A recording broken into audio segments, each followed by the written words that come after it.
ਕਿੰਨਾ ਕੁ ਨੁਕਸਾਨ ਆਪਣੇ ਇਲਾਕੇ ਦਾ ਜਾਂ ਮਾਲਵੇ ਦਾ, ਜਿੱਥੋਂ ਤੱਕ ਤੁਹਾਡੀ ਜਥੇਬੰਦੀ ਨਾਲ ਤੁਹਾਡੀ ਗੱਲਬਾਤ ਹੋਈ ਹੋਣੀ, ਕਿੰਨਾ ਨੁਕਸਾਨ ਪਹਿਲਾਂ ਅਸੀਂ ਗੱਲਬਾਤ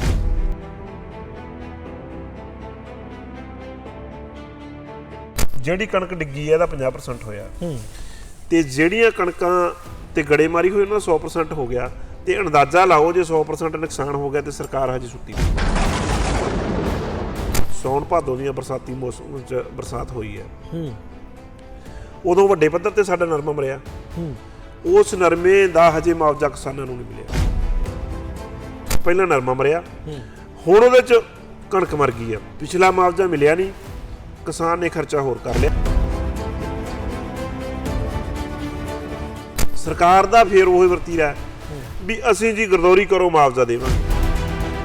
ਜਿਨ੍ਹਾਂ ਨੇ 2 ਵਾਰੀ ਖਰਚਾ ਕਰ ਲਿਆ, ਪਹਿਲਾਂ ਨਰਮੇ ਤੇ ਹੁਣ ਕਣਕ ਤੇ, ਤਾਂ ਹੁਣ ਜੇ ਕਣਕ ਵੱਢਣ ਦੀ ਵਾਰੀ ਆਈ ਸੀ ਤੇ ਕਣਕ ਵੀ ਖਤਮ ਹੋ ਗਈ ਹੈ।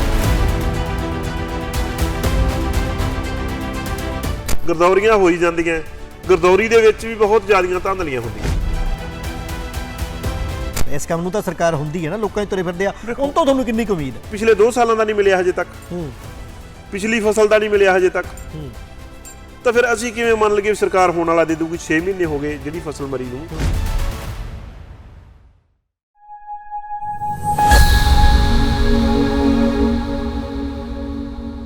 ਕਿੱਥੇ ਰੱਖ ਲਾ ਲਕੋ ਤੈਨੂੰ ਕਣਕੇ ਰੁੱਤ ਬੇਈਮਾਨ ਹੋ ਗਈ।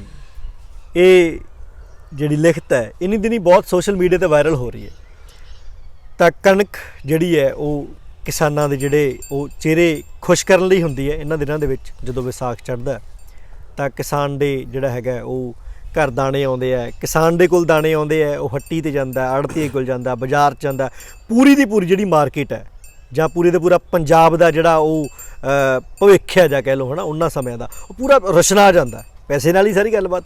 ਤਾਂ ਇਸ ਵਕਤ ਪੰਜਾਬ ਦੇ ਵਿੱਚ ਜਿਹੜਾ ਹੈਗਾ ਉਹ ਕਰੋਪੀ ਜਿਹੜੀ ਹੈ ਕੁਦਰਤੀ, ਉਹਦਾ ਸਾਹਮਣਾ ਕਿਸਾਨ ਕਰ ਰਹੇ ਨੇ। ਅਸੀਂ ਕਿਸਾਨ ਯੂਨੀਅਨ ਸਿੱਧੂਪੁਰ ਦੇ ਜਿਹੜਾ ਮੁਖੀ ਮੁਕਤਸਰ ਸਾਹਿਬ ਇਲਾਕੇ ਦੇ ਜਿਹੜਾ ਨਿਰਮਲ ਸਿੰਘ ਜੱਸਿਆਣਾ ਦੇ ਨਾਲ ਮੌਜੂਦ ਹਾਂ। ਅਸੀਂ ਹਾਲਾਤਾਂ ਬਾਰੇ ਵੀ ਗੱਲਬਾਤ ਕਰਾਂਗੇ ਔਰ ਸਰਕਾਰ ਦੇ ਜਿਹੜਾ ਹੈਗਾ ਰਿਸਪੌਂਸ ਬਾਰੇ, ਸਰਕਾਰ ਦੀ ਜ਼ਿੰਮੇਵਾਰੀ ਬਾਰੇ ਵੀ ਜਿਹੜਾ ਗੱਲਬਾਤ ਕਰਾਂਗੇ। ਸਵਾਗਤ ਹੈ ਨਿਰਮਲ ਸਿੰਘ ਜੀ, ਵਾਹਿਗੁਰੂ ਜੀ ਕਾ ਖਾਲਸਾ ਵਾਹਿਗੁਰੂ ਜੀ ਕੀ ਫਤਿਹ। ਨਿਰਮਲ ਸਿੰਘ ਜੀ, ਆਪਾਂ ਜਿਸ ਖੇਤ 'ਚ ਵੀ ਖਲੋਤੇ ਹਾਂ ਵੀ ਸਾਰੀ ਕਣਕ ਹੈਗੀ ਹੈ, ਕਿੰਨਾ ਕੁ ਨੁਕਸਾਨ ਆਪਣੇ ਇਲਾਕੇ ਦਾ ਜਾਂ ਮਾਲਵੇ ਦਾ, ਜਿੱਥੋਂ ਤੱਕ ਤੁਹਾਡੀ ਜਥੇਬੰਦੀ ਨਾਲ ਤੁਹਾਡੀ ਗੱਲਬਾਤ ਹੋਈ ਹੋਣੀ, ਕਿੰਨਾ ਨੁਕਸਾਨ ਪਹਿਲਾਂ ਅਸੀਂ ਗੱਲਬਾਤ ਕਰੀਏ? ਨੁਕਸਾਨ ਜਿਹੜੇ ਕੁਝ ਖੇਤ ਆ ਜਿੱਥੇ ਗੜੇਮਾਰੀ ਹੋਈ ਆ ਉੱਥੇ ਤਾਂ 100% ਹੀ ਹੋ ਗਿਆ। ਜਿਹੜੀ ਕਣਕ ਡਿੱਗੀ ਹੈ ਇਹਦਾ 50% ਹੋਇਆ ਤੇ ਜਿਹੜੀਆਂ ਕਣਕਾਂ ਤੇ ਗੜੇਮਾਰੀ ਹੋਈ ਉਹਨਾਂ ਦਾ 100% ਹੋ ਗਿਆ। ਤੇ ਅੰਦਾਜ਼ਾ ਲਾਓ ਜੇ 100% ਨੁਕਸਾਨ ਹੋ ਗਿਆ ਤੇ ਸਰਕਾਰ ਹਜੇ ਸੁੱਤੀ ਪਈ ਹੈ। ਗਰਦੌਰੀਆਂ ਦੇ ਆਦੇਸ਼ ਬੇਸ਼ੱਕ ਆ ਗਏ ਆ, ਪਰ ਪਿਛਲਾ ਰਿਕਾਰਡ ਤਾਂ ਸਰਕਾਰ ਦਾ ਹੈ ਨਾ। ਜਦੋਂ ਸੌਣ ਭਾਦੋਂ ਦੀਆਂ ਬਰਸਾਤੀ ਮੌਸਮ 'ਚ ਬਰਸਾਤ ਹੋਈ ਹੈ, ਉਦੋਂ ਵੱਡੇ ਪੱਧਰ ਤੇ ਸਾਡਾ ਨਰਮਾ ਮਰਿਆ। ਉਸ ਨਰਮੇ ਦਾ ਹਜੇ ਮੁਆਵਜ਼ਾ ਕਿਸਾਨਾਂ ਨੂੰ ਨਹੀਂ ਮਿਲਿਆ। ਜਿੰਨਾ ਕਿਸਾਨਾਂ ਦਾ ਨਰਮਾ ਮਰਿਆ ਸੀ, ਵਾਹਣ ਵਿਹਲੇ ਰਹਿ ਗਏ, ਉਸ ਤੋਂ ਬਾਅਦ ਕਣਕ ਬੀਜੀ ਹੈ। ਖਾਸ ਕਰਕੇ ਸਾਡਾ ਮਲੋਟ ਏਰੀਆ ਜਿਹੜਾ ਨਰਮੇ ਦਾ ਜਮਾਂ ਗੜ ਮੰਨਿਆ ਜਾਂਦਾ, ਉਸ ਏਰੀਏ ਦੇ ਵਿੱਚ ਪਹਿਲਾਂ ਨਰਮਾ ਮਰਿਆ, ਹੁਣ ਉਹਦੇ 'ਚ ਕਣਕ ਮਰ ਗਈ ਆ। ਪਿਛਲਾ ਮੁਆਵਜ਼ਾ ਮਿਲਿਆ ਨਹੀਂ, ਕਿਸਾਨ ਨੇ ਖਰਚਾ ਹੋਰ ਕਰ ਲਿਆ। ਕਈ ਕਿਸਾਨ ਤਾਂ ਸਾਡੇ ਖਾਸ ਕਰਕੇ ਮੁਕਤਸਰ ਏਰੀਏ ਦੇ ਇਹੋ ਜਿਹੇ ਆ ਜਿਨ੍ਹਾਂ ਨੇ 2 ਵਾਰੀ ਖਰਚਾ ਕਰ ਲਿਆ, ਪਹਿਲਾਂ ਨਰਮੇ ਤੇ ਹੁਣ ਕਣਕ ਤੇ, ਤਾਂ ਹੁਣ ਜੇ ਕਣਕ ਵੱਢਣ ਦੀ ਵਾਰੀ ਆਈ ਸੀ ਤੇ ਕਣਕ ਵੀ ਖਤਮ ਹੋ ਗਈ ਹੈ। ਸਰਕਾਰ ਦਾ ਫੇਰ ਉਹੀ ਵਰਤੀਰਾ ਵੀ ਅਸੀਂ ਜੀ ਗਰਦੌਰੀ ਕਰੋ ਮੁਆਵਜ਼ਾ ਦੇਵਾਂਗੇ। ਗਰਦੌਰੀਆਂ ਹੋਈ ਜਾਂਦੀਆਂ, ਗਰਦੌਰੀ ਦੇ ਵਿੱਚ ਵੀ ਬਹੁਤ ਜ਼ਿਆਦੀਆਂ ਧਾਂਦਲੀਆਂ ਹੁੰਦੀਆਂ। ਸਿਸਟਮ ਸਾਡਾ ਬਹੁਤ ਕਰਪਟ ਹੈ। ਕਈ ਕਿਸਾਨਾਂ ਦਾ ਵਿਚਾਰਿਆਂ ਦਾ ਪਿਛਲੇ ਸਾਲ ਜਦੋਂ ਨਰਮਾ ਮਰਿਆ ਉਦੋਂ ਨਰਮਾ ਸੀ, ਉਹਨਾਂ ਦਾ ਝੋਨਾ ਲਿਖ ਦਿੱਤਾ ਗਿਆ। ਕਿਸੇ ਦਾ ਨਰਮਾ ਸੀ ਜਿਹੜਾ ਸੁੱਕਿਆ ਨਹੀਂ ਸੀ ਪਰ ਉਹ ਫਲ ਦੇਣ ਦੇ, ਫਸਲ ਦੇਣ ਦੇ ਯੋਗ ਨਹੀਂ ਸੀ, ਤਾਂ ਫਸਲ ਤਾਂ ਦਿੱਤੀ ਨਹੀਂ ਉਹਨੇ। ਨਰਮਾ ਖੜਾ ਸੀ, ਉਹਨੂੰ 50% ਲਿਖਤਾ, ਕਿਸੇ ਨੂੰ 75% ਲਿਖਤਾ, ਹਾਲਾਂਕਿ ਕਿਸਾਨ ਦੇ ਨਰਮਾ ਨਹੀਂ ਹੋਇਆ। ਇਹੋ ਜਿਹਾ ਕੁਛ ਇਹਦੇ ਵਿੱਚ ਹੋ ਰਿਹਾ। ਹੁਣ ਜਿਨ੍ਹਾਂ ਤੇ ਕਣਕਾਂ ਤੇ ਗੜਾ ਪੈ ਗਿਆ, ਪਾਣੀ ਅੱਜ ਖੜਾ ਸਾਡੇ ਮੁਕਤਸਰ ਦਾ ਏਰੀਆ ਜਿਹੜਾ ਜਿਨ੍ਹਾਂ 'ਚ ਪਾਣੀ ਖੜਾ ਖੇਤਾਂ 'ਚ, ਅੱਜ ਉੱਥੇ ਨਾ ਕਣਕ ਬਣਨੀ ਹੋਣੀ ਆ ਨਾ ਤੂੜੀ ਬਣਨੀ ਆ, ਪਰ ਪ੍ਰਸ਼ਾਸਨ ਫਿਰ ਵੀ ਲਿਖੀ ਜਾਂਦਾ ਵੀ ਇਹ ਡਿੱਗੀ ਆ ਜੀ, ਨੁਕਸਾਨ ਕੋਈ ਨਹੀਂ ਗਾ। ਤੇ ਕੇਂਦਰ ਸਰਕਾਰ ਆ ਜਿਹੜੀ ਉਹ ਖਾਸ ਕਰਕੇ ਪੰਜਾਬ ਦੇ ਕਿਸਾਨ ਦੀ ਬਿਲਕੁਲ ਵੈਰੀ ਬਣੀ ਹੋਈ ਹੈ। ਉਹਨੇ ਤਾਂ ਇੱਥੋਂ ਤੱਕ ਬਿਆਨ ਦੇਤਾ ਵੀ ਡਿੱਗੀਆਂ ਕਣਕਾਂ ਦਾ ਕਿਸਾਨ ਦਾ ਕੋਈ ਨੁਕਸਾਨ ਨਹੀਂ ਹੋਇਆ ਡਿੱਗੀ ਕਣਕ ਨਾਲ, ਇਹਨਾਂ ਨੂੰ ਮੁਆਵਜ਼ੇ ਦੀ ਕੋਈ ਲੋੜ ਨਹੀਂ। ਅੱਛਾ, ਐਸੇ ਹਾਲਾਤਾਂ ਦੇ ਵਿੱਚ ਭਾਰਤ ਦੇ ਵਿੱਚ ਕਿਸਾਨ ਬਣ ਕੇ ਵਿਚਰਨਾ ਬਹੁਤ ਔਖਾ। ਵਰਲਡ ਲੈਵਲ ਦੇ ਕਿਸਾਨਾਂ ਦੇ ਮੁਕਾਬਲੇ ਅਸੀਂ ਬਹੁਤ ਜ਼ਿਆਦਾ ਥੱਲੇ ਚਲੇ ਗਏ ਆ। ਸਾਨੂੰ ਐ ਲੱਗਦਾ ਵੀ ਦਾਕੇ ਲੱਗ ਜਾਣਗੇ, ਸਾਨੂੰ ਉੱਪਰ ਉੱਠਣ ਲੱਗਿਆ। ਸਾਰੇ ਜੋ ਵੀ ਅੱਜ ਪੰਜਾਬ ਦਾ ਵਰਤਾਰਾ ਉਹਦਾ ਮੁੱਢ ਸਰਕਾਰ ਦੀ ਅਣਦੇਖੀ ਹੈ, ਬੇਮੌਸਮੀਆਂ ਵਾਰਸਾਂ, ਕੁਦਰਤ ਦੀ ਕਰੋਪੀ ਹੈ ਜਿਹੜੀ, ਇਹ ਦੋਵਾਂ ਦੀ ਮਾਰ ਝੱਲਦਾ ਜਿਹੜਾ ਪੰਜਾਬ ਦਾ ਕਿਸਾਨ ਆ ਜਾੜੇ ਦੇ ਕੰਢੇ ਤੇ। ਆਪਾਂ ਅੱਗੇ ਜਾਵਾਂਗੇ, ਅੱਗੇ ਜਾਣ ਤੋਂ ਪਹਿਲਾਂ ਜਿਹੜੀ ਤੁਸੀਂ ਕਿਹਾ ਵੀ ਸੈਂਟਰ ਵੱਲੋਂ ਕੁਝ ਇਸ ਤਰ੍ਹਾਂ ਦੀਆਂ ਆਵਾਜ਼ਾਂ ਆ ਰਹੀਆਂ ਨੇ ਵੀ ਕਣਕ ਦਾ ਨੁਕਸਾਨ ਹੋਇਆ ਹੀ ਨਹੀਂ, ਆ ਕਣਕ 'ਚ ਖਲੋਤੇ ਮੈਨੂੰ ਤੁਸੀਂ ਦੱਸ ਦਿਓ, ਹੋ ਸਕੋ ਕਿ ਮੈਂ ਖੇਤੀ ਹੱਥੀ ਨਹੀਂ ਕਰਦਾਗਾ, ਉੱਦਾਂ ਤੇ ਕਿਤੇ ਨਾ ਕਿਤੇ ਲਿੰਕ ਤੇ ਅਸੀਂ ਵੀ ਕਿਸਾਨਾਂ ਦੇ ਬੱਚੇ ਹੀ ਆ, ਮਤਲਬ ਕਿੰਨਾ ਕੁ ਨੁਕਸਾਨ ਆ ਕਿ ਹੁਣ ਵੇਖਣ ਨੂੰ ਤਾਂ ਠੀਕ ਲੱਗ ਰਹੀ ਹੈ ਬੱਲੀ ਆ, ਇਹ 'ਚ ਹਾਲ ਦੀ ਘੜੀ ਤਾਂ ਦਾਣੇ ਵੀ ਦਿਸਦੇ ਆ, ਕਿੰਨਾ ਕੁ ਨੁਕਸਾਨ ਜੇ ਇੰਚੋ ਜੇ ਕਰੀਏ ਤੇ ਕੀ ਮੈਂ ਕੈਮਰਾ ਮੈਨੂੰ ਕੋ ਜ਼ੂਮ ਕਰਕੇ ਦਿਖਾਇਓ, ਆਹ ਸਿੱਟੇ ਆ ਇਹਦੇ ਥੱਲੇ ਵੀ ਸਿੱਟੇ, ਉੱਪਰ ਵੀ ਸਿੱਟੇ ਆ, ਜਿਹੜੇ ਉੱਪਰ ਸਿੱਟੇ ਆ ਜਿਨ੍ਹਾਂ ਦੀ ਵਿੱਥ ਬਣੀ ਹੋਈ ਹੇਠੇ ਨਾਲੋਂ ਗਾਇਬ ਹੈ, ਉਹਨਾਂ 'ਚ ਦਾਣੇ ਸਹੀ ਆਉਣਗੇ, ਜਿਹੜੇ ਇੱਕ ਦੂਜੇ ਨਾਲ ਭਿੜ ਗਏ ਜਾਂ ਥੱਲੇ ਆ ਗਿਆ, ਇਹ ਬੱਲੀਆਂ ਬਿਲਕੁਲ ਜਿਹੜੀਆਂ ਹੈਗੀਆਂ ਇਹ ਖਤਮ ਹੋ ਜਾਣੀਆਂ। ਆਹ ਸਿੱਟਾ ਵੇਖੋ ਤੁਸੀਂ, ਇਹਦੇ ਵਿੱਚ ਕੋਈ ਦਾਣਾ ਨਹੀਂ, ਅੱਛਾ ਇਹ ਭੁਰ ਗਿਆ, ਜਿਹੜਾ ਸਿੱਟਾ ਲੁਕ ਗਿਆ, ਇਹਨੂੰ ਧੁੱਪ ਨਹੀਂ ਲੱਗੂਗੀ, ਇਹਨੂੰ ਫੰਗਸ ਹੋਊਗਾ, ਸਾਰਾ ਕੁਝ ਹੋਊਗਾ, ਸੁੱਕ ਜੂਗਾ। ਜਿਹੜੇ ਆਹ ਸਿੱਟੇ ਆ ਇੱਥੇ ਵੇਖੋ ਕੈਮਰਾ ਮੈਨੂੰ, ਆਹ ਲੁਕ ਗਏ ਸਿੱਟੇ ਜਿਹੜੇ, ਇਹਨਾਂ 'ਚ ਕਿਸੇ 'ਚ ਦਾਣਾ ਨਹੀਂ ਆਊਗਾ, ਬਿਲਕੁਲ ਸਾਰੀ ਜਿਹੜੀ ਹੈਗੀ ਆ ਇਹ ਕਣਕ ਖਰਾਬ ਹੋਊਗੀ, ਫੋਕੇ ਦਾਣੇ ਨਿਕਲ ਬੱਲੀਆਂ ਜਦੋਂ ਹੁਣ ਧੁੱਪ ਲੱਗ ਜੂਗੀ ਤਾਂ ਮਤਲਬ ਹੋਰ ਵੀ ਉਲਟਾ ਨੁਕਸਾਨ ਹੀ ਹੋਊਗਾ। ਹਾਂ, ਜਿੰਨੀ ਸਿੱਲ ਆ ਗਈ ਆ ਹੁਣ, ਆ ਫੰਗਸ ਆ ਜਿੰਨਾ ਵੀ ਹੋ ਗਿਆ ਬਰਾਊਨ ਹੋ ਥੱਲੇ, ਹਾਂ ਗਲ ਗਿਆ ਥੱਲੇ ਮੇਰੇ, ਹਾਂ ਗ੍ਰੀਨ ਨੂੰ ਛੱਡ ਕੇ ਰੰਗ ਛੱਡ ਕੇ ਬਰਾਊਨ ਹੋਇਆ, ਇਹਦਾ ਕਾਰਨ ਇਹ ਵੀ ਇਹਨੂੰ ਫੰਗਸ ਹੋਊਗੀ, ਇਹ ਫੰਗਸ ਨਾਲ ਕਾਲਾ ਹੋ ਜਾਊਗਾ ਆਉਣ ਵਾਲੇ 8 ਦਿਨਾਂ 'ਚ, ਇੱਕ ਹਫ਼ਤੇ ਦੇ ਵਿੱਚ ਜਿਹੜਾ ਵੀ ਬੱਲੀ ਕਾਲੀ ਹੋਗੀ ਉਹਦੇ 'ਚ ਦਾਣਾ ਨਹੀਂ ਬਣੂਗਾ, ਫੋਕੇ ਬਣਨਗੇ ਦਾਣੇ। ਆ ਦੇਖੋ ਇਹਨਾਂ 'ਚ 3 ਬੱਲੀਆਂ, ਤਿੰਨਾਂ 'ਚ ਆ ਥੱਲੇ ਝੜੇ ਹੋਏ ਆ ਨਾ, ਆ ਜਿਹੜਾ ਦੋਵੇਂ ਫੋਕੇ ਬਣਨਗੇ, ਇਹਦੇ 'ਚ ਕੁਝ ਬਣਨਗੇ, ਇਹਦੇ 'ਚ ਵੀ ਉਹ ਸਹੀ ਦਾਣਾ ਨਹੀਂ ਬਣੂਗਾ, ਕਿਉਂਕਿ ਇਹ ਦਾਬ ਥੱਲੇ ਆ ਗਿਆ। ਜਦੋਂ ਵੀ ਆ ਹਮਸ ਇਸ ਤੋਂ ਬਾਅਦ ਵਧੂਗੀ ਉਦੋਂ ਇਹਨੇ ਕਾਲਾ ਹੋ ਜਾਣਾ। ਤੇ ਸਰਕਾਰ ਆ ਜਿਹੜੀ, ਸਾਡਾ ਖੇਤੀਬਾੜੀ ਮਹਿਕਮਾ, ਕੋਈ ਵੀ ਅਦਾਰਾ ਹਜੇ ਤੱਕ ਪੂਰੀ ਸਾਰ ਲੈਣ ਨੂੰ ਕਿਸਾਨ ਦੀ ਤਿਆਰ ਨਹੀਂ। ਡਿੱਗੀ ਕਣਕ ਦਾ ਤਾਂ ਹਜੇ ਗਰਦੌਰੀ ਤੱਕ ਦੀ ਗੱਲ ਨਹੀਂ। ਇੱਕ ਹੋਰ ਗੱਲ, ਹੁਣ ਦੇਖੋ ਚਲੋ ਮੈਂ ਤੇ ਪੱਤਰਕਾਰ ਆ, ਸਾਡਾ ਕੰਮ ਪੱਤਰਕਾਰੀ ਹੈ, ਪਰ ਸਾਡੇ ਤੋਂ ਵੀ ਜਿੱਦਾਂ ਕਹਿੰਦੇ ਵੀ ਹੁਣ ਦੁੱਖ ਨਹੀਂ ਦੇਖਿਆ ਜਾਂਦਾ, ਕਿਉਂਕਿ ਅਸੀਂ ਜਦੋਂ ਪਿੰਡਾਂ 'ਚ ਆਪਾਂ ਵਿਚਰਦੇ ਆ ਜਾਂਦੇ ਆ ਤਾਂ ਲੋਕਾਂ ਦੇ ਚਿਹਰੇ ਮੁਰਝਾਏ ਹੋਏ ਆ। ਜੇ ਕਿਸੇ ਕੋਲ ਕਿੱਲਾ ਸੀਗਾ ਉਹਦਾ ਵੀ ਚਿਹਰਾ ਮੁਰਝਾਇਆ, ਜੇ ਕਿਸੇ ਕੋਲ 100 ਕਿੱਲਾ ਉਹਦਾ 200, ਕਿਉਂਕਿ ਮੁਕਤਸਰ ਇਲਾਕੇ 'ਚ ਵੱਡੀਆਂ ਜ਼ਮੀਨਾਂ ਵਾਲੇ ਜਿਹੜੇ ਵੱਡੇ ਜ਼ਿਮੀਂਦਾਰ ਵੀ ਹੈਗੇ ਔਰ ਛੋਟੇ ਤੋਂ ਛੋਟੇ ਜ਼ਿਮੀਂਦਾਰ ਵੀ ਹੈਗੇ ਨੇ, 200 ਕਿੱਲੋ ਵਾਲੇ ਵੀ ਹੈਗੇ ਆ ਔਰ 2 ਕਿੱਲਿਆਂ ਵਾਲੇ ਵੀ ਹੈਗੇ, ਹਰ ਦਾ ਚਿਹਰਾ ਮੁਰਝਾਇਆ। ਤਾਂ ਅਸੀਂ ਇਹ ਗੱਲ ਨੂੰ ਸਮਝਦੇ ਵੀ ਆਹ ਵੇਖੋ ਜੀ ਬੱਲੀ ਦੇ ਵਿੱਚ ਜਿਹੜੇ ਦਾਣੇ ਹੈਗੇ ਆ ਉਹ ਨਹੀਂ ਰਹੇ, ਨੁਕਸਾਨ ਸਿੱਧਾ ਜਿਹੜਾ ਕਿਸਾਨ ਦਾ ਹੋ ਗਿਆ। ਪਰ ਜਿਹੜਾ ਹੈਗਾ ਕੁਛ ਜਿਹੜੇ ਚੁੱਪ ਨੇ, ਏਜੰਸੀਆਂ ਚੁੱਪ ਨੇ, ਜਾਂ ਜਿਨ੍ਹਾਂ ਨੇ ਇਸ ਚੀਜ਼ ਦਾ ਮੁਆਵਜ਼ਾ ਸਰਕਾਰੀ ਦਰਬਾਰੇ ਦੇਣਾ ਸੀਗਾ ਉਹ ਚੁੱਪ ਨੇ। ਹਾਲਾਂਕਿ ਸਰਕਾਰ ਇਹ ਦਾਅਵਾ ਕਰ ਰਹੀ, ਮੈਂ ਉੱਧਰ ਵੀ ਜਾਣਾ ਵੀ ਜਿਹੜਾ ਉਹਨਾਂ ਨੇ ਕਿਹਾ ਵੀ ਛੇਤੀ ਗੁਰਦਾਵਰੀਆਂ ਕਰਕੇ, ਕਿਉਂਕਿ ਬਹੁਤ ਸਾਰੇ ਪੰਜਾਬ ਸਰਕਾਰ ਦੇ ਜਿਹੜੇ ਵਿਧਾਇਕ ਨੇ ਉਹ ਖੇਤਾਂ 'ਚ ਆਪਣੇ ਕੋਲ ਤੁਰੇ ਫਿਰਦੇ ਆ, ਦੇਖ ਕੇ ਲੱਗਦਾ ਵੀ ਸ਼ਾਬਾਸ਼ ਯਾਰ, ਇਸ ਕੰਮ ਨੂੰ ਤਾਂ ਸਰਕਾਰ ਹੁੰਦੀ ਹੈ ਨਾ, ਲੋਕਾਂ 'ਚ ਤੁਰੇ ਫਿਰਦੇ ਆ, ਉਹਨਾਂ ਤੋਂ ਤੁਹਾਨੂੰ ਕਿੰਨੀ ਕੁ ਉਮੀਦ ਹੈ? ਵੇਖੋ ਤੁਸੀਂ ਐਜ ਏ ਪੱਤਰਕਾਰ ਆ, ਜਦੋਂ ਬਰਸਾਤੀ ਪਾਣੀ ਨਾਲ ਨਰਮੇ ਮਰੇ, ਝੋਨਾ ਡੁੱਬਿਆ ਆਪਣੇ ਏਰੀਏ 'ਚ, ਮਲੋਟ ਦੇ ਏਰੀਏ 'ਚ, ਸਾਡੇ ਮੁਕਤਸਰ ਦੇ ਏਰੀਏ 'ਚ, ਤੇ ਮੁੱਖ ਮੰਤਰੀ ਸਾਹਿਬ ਉੱਥੇ ਆਪ ਆਏ ਸੀ, ਉਹਨਾਂ 'ਚ ਆਏ ਸੀ, ਤੇ ਉਹਨਾਂ ਦਾ 3 ਸਾਲ ਹੋ ਗਏ ਲਗਾਤਾਰ ਜਿਹੜਾ ਉਹਨਾਂ ਦੀਆਂ ਫਸਲਾਂ ਦੇ ਨੁਕਸਾਨ ਹੋ ਰਹੇ ਆ, ਤੇ ਪਿਛਲੇ 2 ਸਾਲਾਂ ਦਾ ਨਹੀਂ ਮਿਲਿਆ ਹਜੇ ਤੱਕ, ਪਿਛਲੀ ਫਸਲ ਦਾ ਨਹੀਂ ਮਿਲਿਆ ਹਜੇ ਤੱਕ। ਤਾਂ ਫਿਰ ਅਸੀਂ ਕਿਵੇਂ ਮੰਨ ਲਈਏ ਸਰਕਾਰ ਹੋਣ ਵਾਲਾ ਦੇ ਦੂਗੀ? 6 ਮਹੀਨੇ ਹੋ ਗਏ ਜਿਹੜੀ ਫਸਲ ਮਰੀ ਨੂੰ, 6 ਦੇ ਵੀ ਕਿਉਂ ਹੋ ਗਏ, 3 ਮਹੀਨੇ ਪਹਿਲਾਂ ਮਰ ਗਈ ਸੀ ਤੇ 5 ਆ ਹੋ ਗਏ, 8 ਮਹੀਨੇ ਹੋ ਗਏ ਫਸਲ ਮਰੀ ਨੂੰ, ਹਜੇ ਤੱਕ ਸਰਕਾਰ ਆ ਜਿਹੜੀ ਉਹਨਾਂ ਨੂੰ ਮੁਆਵਜ਼ਾ ਨਹੀਂ ਦੇ ਸਕੀ, ਤੇ ਅੱਗੇ ਕੀ ਕਰੂਗੀ? ਵਜ੍ਹਾ ਕੀ ਹੈ? ਕੀ ਵਜ੍ਹਾ ਕੀ ਦੇਖਦੇ ਹੋ ਤੁਸੀਂ? ਕਿਉਂਕਿ ਸੌਖਾ ਵੀ ਹੈਗਾ ਕੰਮ, ਜਾਂ ਇਹ ਆ ਵੀ ਖਜ਼ਾਨਾ ਖਾਲੀ ਹੈ, ਹੋ ਰਿਹਾ ਕੁਛ ਲੱਲਾ ਪੱਬਾ, ਕਿਵੇਂ ਦੇਖਦੇ ਹੋ? ਵਜ੍ਹਾ ਕੀ ਹੈ? ਅਜੇ ਤੱਕ ਪਿਛਲੇ ਮੰਨ ਲਓ ਤੁਸੀਂ ਲਾਇਆ ਸੀ ਨਰਮਾ ਜੀ, ਨਰਮਾ ਹੋਇਆ ਨਹੀਂ, ਲਾਸ ਹੋ ਗਿਆ, ਸਰਕਾਰ ਨੇ ਮੌਕੇ ਦਾ ਭਗਵੰਤ ਮਾਨ ਸੀਐਮ ਮੁੱਖ ਪੰਜਾਬ ਦੇ ਉਹ ਪਹੁੰਚੇ ਖੁਦ ਇਸ ਇਲਾਕੇ 'ਚ, ਅਸੀਂ ਵੀ ਉਹਨੂੰ ਕਵਰੇਜ ਕੀਤਾ ਸੀਗਾ, ਮਿੱਡਾ, ਰਾਣੀ ਵਾਲਾ, ਗੱਦਾ ਡੋਬ ਜਿਹੜਾ ਹੈਗਾ ਇਹਨਾਂ ਪਿੰਡਾਂ 'ਚ ਆਏ, ਉਹ ਕਹਿੰਦੇ ਵੀ ਤੁਹਾਨੂੰ ਸਭ ਨੂੰ ਨੁਕਸਾਨ ਦੀ ਭਰਪਾਈ ਦੇਵਾਂਗੇ, ਲੋਕਾਂ 'ਚ ਵਿਚਰੇ ਲੱਗਿਆ ਵੀ ਚੰਗਾ ਹੋਇਆ। ਅੱਛਾ, ਉਹਨਾਂ ਨੂੰ ਕਿਸੇ ਨੂੰ ਕੋਈ ਮਿਲਿਆ ਕੋਈ ਨਹੀਂ? ਵੇਖੋ ਪਹਿਲਾਂ ਤਾਂ ਸਰਕਾਰ ਨੇ ਕਿਹਾ ਸੀ ਦਸੰਬਰ ਤੱਕ ਅਸੀਂ ਕਲੀਅਰ ਕਰ ਦਿਆਂਗੇ, ਫਿਰ ਉਹਨਾਂ ਨੇ ਕਿਹਾ ਸੀ 31 ਮਾਰਚ ਤੱਕ ਕਰ ਦਿਆਂਗੇ, ਪਰ ਹਜੇ ਤੱਕ ਪਿਛਲੇ ਜਿਹੜਾ ਨੁਕਸਾਨ ਹੋਇਆ ਨਰਮੇ ਦਾ ਜਾਂ ਝੋਨੇ ਦਾ ਹੋਇਆ, ਸੌਣੀ ਦੀ ਫਸਲ ਦਾ ਹੋਇਆ, ਉਹਦਾ ਹਜੇ 1 ਰੁਪਈਆ ਕਿਸੇ ਨੂੰ ਨਹੀਂ ਮਿਲਿਆ। ਤੇ ਅਸੀਂ ਕਿਵੇਂ ਵਿਸ਼ਵਾਸ ਕਰ ਲਈਏ ਵੀ ਸਰਕਾਰ ਸਾਡੀ ਗੱਲ ਸੁਣੂਗੀ? ਅਸੀਂ ਤਾਂ ਇਹ ਕਹਿੰਦੇ ਆ ਵੀ ਜਿਹੜੀਆਂ ਸਰਕਾਰਾਂ ਹਮੇਸ਼ਾ ਕਿਸਾਨ ਵਿਰੋਧੀ ਰਹੀਆਂ ਤੇ ਵਿਰੋਧੀ ਰਹਿਣਗੀਆਂ। ਸਿਰਫ ਕਿਸਾਨ ਨੂੰ ਇੱਕ ਸੰਦ ਦੀ ਤਰ੍ਹਾਂ ਵਰਤਿਆ ਜਾਂਦਾ, ਜਦੋਂ ਲੋੜ ਹੁੰਦੀ ਉਦੋਂ ਚੱਕ ਲਓ, ਜਦੋਂ ਲੋੜ ਨਹੀਂ ਉਦੋਂ ਰੱਖ ਦਿਓ। ਜਿਵੇਂ ਅਸੀਂ ਕਰਦੇ ਆ, ਦੂਜੇ ਸੰਦ ਵਰਤਦੇ ਆ, ਕਿਸਾਨ ਸੰਦ ਵਰਤਦਾ, ਜਦੋਂ ਲੋੜ ਆ ਉਦੋਂ ਵਣ 'ਚ ਵਰਤ ਲੈ, ਨਹੀਂ ਤੇ ਚੱਕ ਕੇ ਅੰਦਰ ਲਾਤੇ। ਇਹ ਸਿਸਟਮ ਸਰਕਾਰ ਦਾ ਵੀ, ਮੁੜ ਕੇ ਲੋੜ ਨਹੀਂ ਤਾਂ ਕੋਈ ਗੱਲ ਨਹੀਂ ਇਹਦੀ। ਇਸੇ ਕਰਕੇ ਜਿਹੜਾ ਹੁਣ ਕੋਆਪਰੇਟ ਹੈ, ਕੋਆਪਰੇਟ ਨੂੰ ਤਾਂ ਬਿਨਾਂ ਮੰਗਿਆ ਕਿੰਨੀਆਂ ਸਬਸਿਡੀਆਂ ਦਿੱਤੀਆਂ ਸੈਂਟਰ ਨੇ, ਕਿੰਨੀਆਂ ਕਰਜ਼ਾ ਮਾਫੀਆਂ ਹੋਈਆਂ। ਅਸੀਂ ਐਡਾ ਨੁਕਸਾਨ ਕਰਾ ਕੇ, ਇੰਨਾ ਕਿਸਾਨ ਨੁਕਸਾਨ ਕਰਾ ਕੇ ਫਸਲ ਦਾ, ਤੇ ਉਹਨੂੰ ਕੋਈ ਆਸ ਨਹੀਂ ਵੀ ਸਰਕਾਰ ਉਹਨੂੰ ਮੁਆਵਜ਼ਾ ਦੇਊਗੀ। ਉਹਨੂੰ ਕੋਈ, ਪੰਜਾਬ ਸਰਕਾਰ ਆ ਜਿਹੜੀ ਖਾਸ ਕਰਕੇ, ਇਹਦੇ 2 ਬੈਂਕ ਆ, ਇੱਕ ਕੋਆਪਰੇਟ ਔਰ ਇੱਕ ਲੈਂਡ ਮਾਰਗੇਜ। ਇਹਨਾਂ ਦੋਵਾਂ ਬੈਂਕਾਂ ਨੇ ਕਦੇ 1 ਰੁਪਈਆ ਨਹੀਂ ਕਿਸਾਨ ਨੂੰ ਛੱਡਿਆ। ਇਹਨਾਂ ਨੇ ਕਿਸਾਨਾਂ ਦੇ ਵਾਰੰਟ ਜਾਰੀ ਕੀਤੇ ਹੋਏ ਆ। ਇੱਕ ਪੋਲੇ ਜੇ ਮੂੰਹ ਨਾਲ ਕਹਿਤਾ ਵੀ 6 ਮਹੀਨੇ ਜਿਹੜੀਆਂ ਕਿਸ਼ਤਾਂ ਲੇਟ ਪਾ ਦਿੱਤੀਆਂ ਜਾਣਗੀਆਂ। ਜਦ ਜਿਹੜੇ ਕਿਸਾਨ ਦੀ ਕਣਕ 100% ਖਤਮ ਹੋ ਗਈ ਆ, ਉਹ 1 ਸਾਲ ਲੇਟ ਵੀ ਕਿਵੇਂ ਭਰੂਗਾ? ਤੇ ਇੱਕ ਦਾਗਾ ਪਿੱਛੇ ਚਲਾ ਗਿਆ। ਜੇ ਮੈਂ ਆਪਦੀ ਖੁਦ ਦੀ ਗੱਲ ਕਰਾਂ, ਮੇਰੇ ਕੋਲੇ ਪਹਿਲੀ ਠੇਕੇ ਤੇ ਸੀ 13 ਲੱਖ ਰੁਪਇਆ ਮੈਂ ਉਹਦਾ ਠੇਕਾ ਭਰਿਆ ਸੀ। ਜੇ ਮੇਰੇ ਕੋਲੇ 26 ਕਿੱਲੇ ਥਾਂ ਸੀ ਜਿਹਦੇ ਚੋਂ 8 ਕਿੱਲੇ ਨਰਮਾ ਸੀ। ਪਹਿਲਾਂ ਤਾਂ ਮੇਰਾ 8 ਕਿੱਲੇ ਨਰਮਾ ਤਬਾਹ ਹੋਇਆ। ਉਸ ਤੋਂ ਬਾਅਦ ਹੁਣ ਮੇਰੀ ਕਣਕ ਸਾਰੀ ਜਿਹੜੀ ਡਿੱਗ ਪਈ ਹੈ। ਜਿਹੜੀ ਕਣਕ ਨੇ 50-55 ਮਣ ਝੜਨਾ ਸੀ, ਉਹਦਾ 30 ਮਣ ਝਾੜ ਜਾਂ 35 ਮਣ ਰਹਿ ਗਿਆ। ਤਾਂ ਤੁਸੀਂ ਅੰਦਾਜ਼ਾ ਲਾਓ ਵੀ ਕੀ ਮੈਂ ਉਹ ਠੇਕਾ ਦੇ ਪਾਊਂਗਾ? ਕੀ ਮੈਂ ਜਿਹੜੀ ਉਹ ਕੋਆਪਰੇਟਿਵ ਬੈਂਕ ਦੀ ਕਿਸ਼ਤ ਦੇ ਪਾਊਂਗਾ? ਨਹੀਂ ਪਾ। ਤੇ ਸਰਕਾਰ ਨੂੰ ਮਦਦ ਕਰਨੀ ਚਾਹੀਦੀ ਹੈ ਕਿਸਾਨ ਦੀ ਵੀ। ਘੱਟੋ ਘੱਟ ਨੁਕਸਾਨ ਤੇ ਸਰਕਾਰ ਬੀਮਾ ਪਾਲਿਸੀ ਲਿਆਵੇ। ਜਿੰਨਾ ਨੁਕਸਾਨ ਹੈਗਾ ਪਰ ਏਕੜ ਨੂੰ ਮੰਨ ਕੇ ਬੀਮਾ ਪਾਲਿਸੀ ਲਾਗੂ ਹੋਵੇ। ਇੱਥੇ ਕੀ ਹੁੰਦਾ, ਜੇ ਅਸੀਂ ਪਾਲਿਸੀ ਲਿਆਉਣੀ ਆ, ਅਸੀਂ ਪਿੰਡ ਨੂੰ ਕਾਈ ਮੰਨਦੇ ਆ ਵੀ ਪਿੰਡ 'ਚ ਜੇ ਕਿਸੇ ਦਾ 1 ਕਿੱਲਾ ਵੀ ਖੜਾ ਰਹੇਗਾ ਤਾਂ ਬੀਮਾ ਕੰਪਨੀ ਨੁਕਸਾਨ ਨਹੀਂ ਦੇਊਗੀ। ਅੱਛਾ। ਜਿਹੜਾ ਹਰਿਆਣੇ 'ਚ ਹੋਇਆ, ਕੰਪਨੀਆਂ ਕਰੋੜਾਂ ਰੁਪਈਆ ਇਕੱਠਾ ਕਰਕੇ ਲੈ ਗਈਆਂ ਕਿਸਾਨਾਂ ਤੋਂ। ਜਦੋਂ ਕਿਸਾਨ ਦਾ ਅੱਗਣਾ ਨੁਕਸਾਨ ਹੋਇਆ, ਜੇ ਤੁਹਾਡੀ ਗਲਤੀ ਨਾ ਹੋਇਆ ਜਾਂ ਬਿਜਲੀ ਬੋਰਡ ਦੀ ਗਲਤੀ ਨਾ ਹੋਇਆ ਜਾਂ ਕਿਸੇ ਕਿਸਾਨ ਦੀ ਗਲਤੀ ਨਾ ਹੋਇਆ, ਅੱਗ ਲੱਗ ਗਈ, ਤਾਂ ਤੁਸੀਂ ਬੀਮਾ ਨਹੀਂ ਦੇਣਾ। ਸਰਕਾਰ ਹਰ ਵਾਰੀ ਭੱਜਦੀ ਹੈ।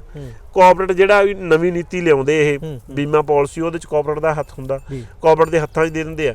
ਕੋਆਪਰੇਟ ਸਾਡੇ ਨਾਲ ਫਿਰ ਜੋ ਵਰਤਾਰਾ ਕਰਦਾ। ਇੱਕ ਮੈਨੂੰ ਐਂ ਦੱਸੋ, ਜਿੱਦਾਂ ਹੁਣ ਕਿਉਂਕਿ ਭਗਵੰਤ ਮਾਨ ਮੁੱਖ ਮੰਤਰੀ ਨੇ ਜਿਹੜਾ ਹੈਗਾ ਆਹ ਜਿਹੜੀ ਕੁਦਰਤੀ ਕਰੋਪੀ ਇਸ ਵਾਰ ਮੀਂਹ ਵਾਲੀ ਆਈ ਹੈ ਪੰਜਾਬ ਦੇ ਉੱਤੇ, ਇਹਨੂੰ ਲੈ ਕੇ 2-3 ਜਿਹੜੀਆਂ ਮੀਟਿੰਗਾਂ ਹੰਗਾਮੀ ਕੀਤੀਆਂ ਨੇ ਉਹਨਾਂ ਦੇ ਮੰਤਰੀ, ਉਹਨਾਂ ਦੇ ਵਿਧਾਇਕ, ਲੋਕਾਂ ਦੇ ਖੇਤਾਂ 'ਚ ਸਾਡੇ ਵਾਂਗ ਅਸੀਂ ਤੇ ਹੋਣਾ ਹੈ, ਸਾਡੇ ਤੋਂ ਪਹਿਲਾਂ ਇਹ ਮੈਂ ਗੱਲ ਨੂੰ ਮੰਨਦਾ ਪਹਿਲਾਂ ਤੁਰ ਰਹੇ ਨੇ।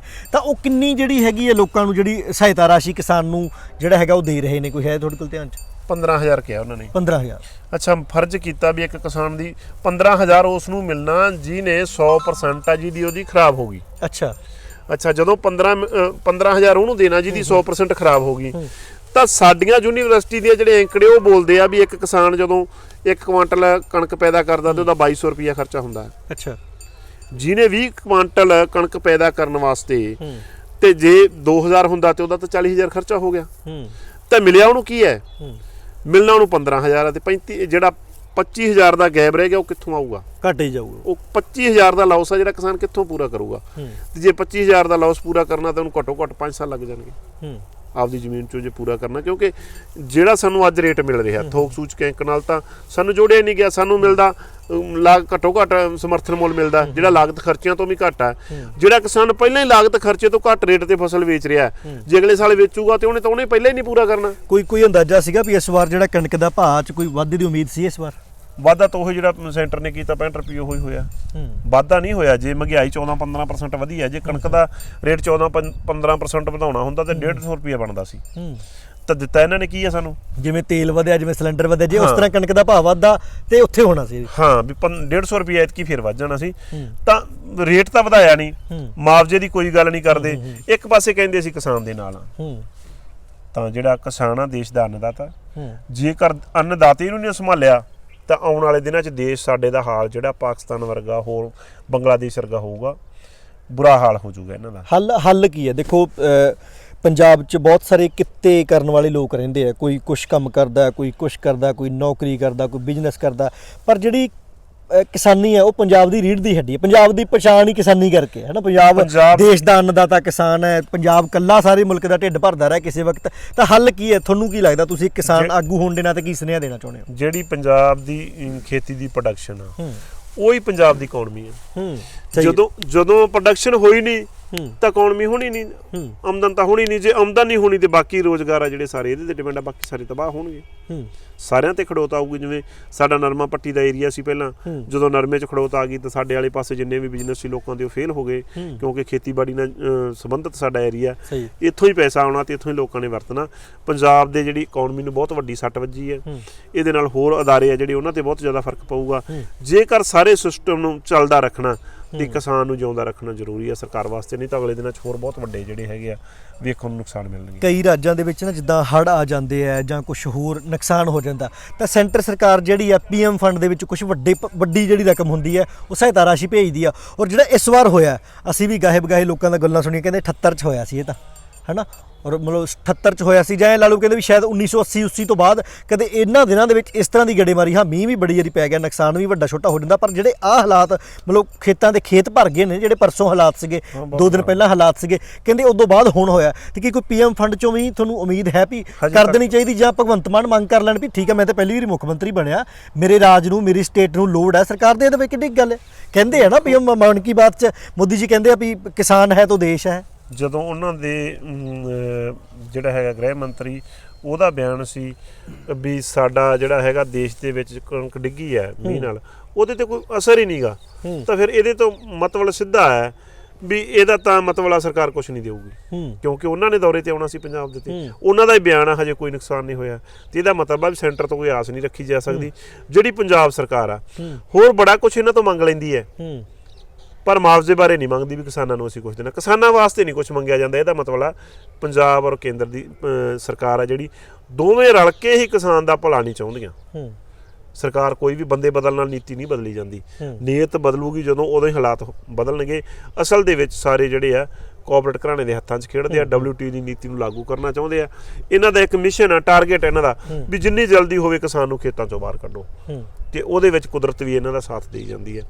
ਬੇਨਤੀ ਆ ਲੋਕਾਂ ਨੂੰ ਜਿਹੜੇ ਵੀ ਦੇਸ਼ ਵਿਦੇਸ਼ ਦੇ ਵਿੱਚ ਵਸਦੇ ਆ, ਉਹ ਅੱਜ ਆਪਣੇ ਜਿੱਥੇ ਵੀ ਉਹਨਾਂ ਦਾ ਕਿਸਾਨ ਨਾਲ ਰਾਬਤਾ ਹੈਗਾ, ਕਿਸਾਨ ਦੀ ਬਾਂਹ ਫੜਨ, ਤਾਂ ਜੋ ਕਿਸਾਨ ਆ ਜਿਹੜਾ ਆਉਂਦੇ ਦਿਨਾਂ 'ਚ ਖੇਤੀ ਕਰਦਾ ਰਹੇ ਜੀ। ਇੱਕ ਹੋਰ ਹੈ ਜੀ, ਜਿੱਦਾਂ ਮਾਝੇ ਦੀ ਕਿਸਾਨ ਜਥੇਬੰਦੀ, ਕਿਸਾਨ ਮਜ਼ਦੂਰ ਸੰਘਰਸ਼ ਕਮੇਟੀ, ਉਹਨਾਂ ਨੇ ਰੇਲਾਂ ਰੋਕੀਆਂ ਹੋਈਆਂ, ਉਹ ਵੀ ਇਸੇ ਮਸਲੇ 'ਚ ਰੋਕੀਆਂ ਹੋਈਆਂ ਨੇ, ਮੁਆਵਜ਼ੇ ਦੀ ਮੰਗ ਲਈ, ਮੁਆਵਜ਼ੇ ਦੀ ਮੰਗ ਨੂੰ ਲੈ ਕੇ ਹੀ ਰੋਕੀਆਂ ਹੋਈਆਂ ਨੇ, ਪਰ ਸਰਕਾਰ ਹਜੇ ਕੋਈ ਬਾਂਹ ਨਹੀਂ ਫੜਾ ਰਹੀ। ਪਿਛਲੇ ਮੁਆਵਜ਼ੇ ਨਹੀਂ ਮਿਲੇ, ਤਾਂ ਜੇ ਦੂਜੀ ਗੱਲ ਆ ਜਿਹੜਾ ਵੀ ਉਹਨਾਂ ਦਾ ਵੱਖਰਾ ਪ੍ਰੋਗਰਾਮ ਆ, ਉਹ ਸੰਯੁਕਤ ਮੋਰਚੇ ਨਾਲ ਹੀ, ਗੈਰ ਰਾਜਨੀਤਿਕ ਮੋਰਚੇ ਨਾਲ ਮਿਲ ਕੇ ਕੋਈ ਮੀਟਿੰਗ ਨਹੀਂ ਹੋਈ, ਇਕੱਲੇ ਕਰ ਰਹੇ ਆ। ਆਉਣ ਵਾਲੇ ਦਿਨਾਂ 'ਚ ਹੋ ਸਕਦਾ ਵੀ ਜਿਵੇਂ ਅੱਜ ਅਸੀਂ ਮੰਗ ਪੱਤਰ ਆ ਜਿਹੜਾ ਗੈਰ ਰਾਜਨੀਤਿਕ ਸੰਯੁਕਤ ਮੋਰਚੇ ਵੱਲੋਂ ਦਿੱਤਾ ਗਿਆ, ਤਾਂ ਹੋ ਸਕਦਾ ਆਉਣ ਵਾਲੇ ਦਿਨਾਂ 'ਚ ਸਾਰੇ ਇਕੱਠੇ ਹੋ ਕੇ ਫਿਰ ਸਰਕਾਰ, ਤੁਹਾਨੂੰ ਲੱਗਦਾ ਵੀ ਦੇਖੋ, ਕਿਉਂਕਿ ਇਹ ਹਾਲਾਂਕਿ ਇਹ ਕੋਈ ਮਤਲਬ ਉਸ ਤਰ੍ਹਾਂ ਦਾ ਪ੍ਰੋਟੈਸਟ ਨਹੀਂ ਹੈਗਾ, ਇਹ ਤੇ ਮਤਲਬ ਤੁਸੀਂ ਕਿਸਾਨ ਹੀ ਤਾਂ ਹੋ ਜੇ ਤੁਸੀਂ ਖੇਤਾਂ 'ਚ ਅੰਨ ਪੈਦਾ ਕਰਦੇ ਹੋ। ਥੋੜਾ ਜਿਹੜਾ ਅੰਨ ਪੈਦਾ ਹੋਣਾ ਸੀਗਾ ਉਹ ਖਤਮ ਹੋ ਗਿਆ ਮੀਂਹ ਕਰਕੇ, ਕਿਸੇ ਦਾ ਕੋਈ 4 ਦਾਣੇ ਬਚ ਗਏ, ਕਿਸੇ ਕੋਲ ਉਹ ਵੀ ਨਹੀਂ ਨਿਕਲਣੇ, ਜਮਾਂ ਹੀ ਤਬਾਹ ਹੈਗਾ।